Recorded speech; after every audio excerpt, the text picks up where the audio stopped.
Hello everyone, welcome back to my new mini vlog.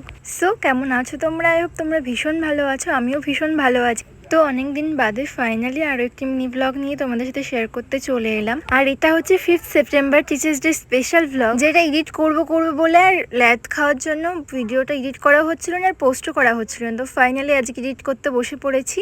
আর এই তোমরা চলে এসেছি ফার্স্টেই করিমপুরে স্টাইল বাজারে, কারণ রিমার ছিল কিছু একটু টুকটাক কেনাকাটি, কারণ ওর কলেজে পড়ে যাওয়ার মতো কোনো নাকি ড্রেস ছিল না, তাই ও বলেছে এখান থেকে ড্রেস কিনে নিয়ে ওর পিসি বাড়ি থেকে পরে দেন যাবে কলেজে। মানে ভাবতে পারছো মানুষের এতটা এনার্জি কোথা থেকে আসতে পারে, যেটা আমার বান্ধবীর মধ্যে ভরপুর, মানে ভরে ভরে আছে। আর ইনি সেই ব্যক্তি। আর এনার জামা কিনে হয়নি, উনি ওনার বান্ধবীকে ফোন করে বলে দিয়েছে আমার জন্য জুতো নিয়ে আসবি বাড়ি থেকে।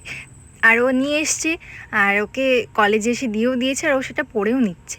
তারপরে এই তো আমাদের অনুষ্ঠানেও একটু দেখতে চলে এলাম। তারপর ওখান থেকে বেরিয়ে আমরা এটা দেখে খুব হাসাহাসি করছিলাম, কেন জানি না আমাদের খুব মজা লাগছিল। তারপরে আমরা বলছিলাম যে রিলস বানাবো, আর এই যে একটা রিলস বানাতে আমাদের কমসে কম কতবার যে কাট করতে হয় মানে বলার মতো না। তারপরে ওই যে একজন রিলস বানাচ্ছে আর ওর ব্যাগ ঘাড়ে চাপিয়ে দিয়েছে, এই নিয়ে আমরা হাসাহাসি করছিলাম। তারপরে এই তো এই যে ইনি ওনার বোনকে রিলস বানিয়ে দিচ্ছে, মানে বুঝতে পারছি এরকম দিদি ঘরে ঘরে হওয়া উচিত। তারপরে আমরা রিলস বানিয়ে বেরিয়ে পড়েছি কলেজ থেকে। আর কোনো ভিডিও ক্লিপ আমার কাছে নেই। তো এই পর্যন্তই, দেখা হচ্ছে নেক্সট কোনো ব্লগে।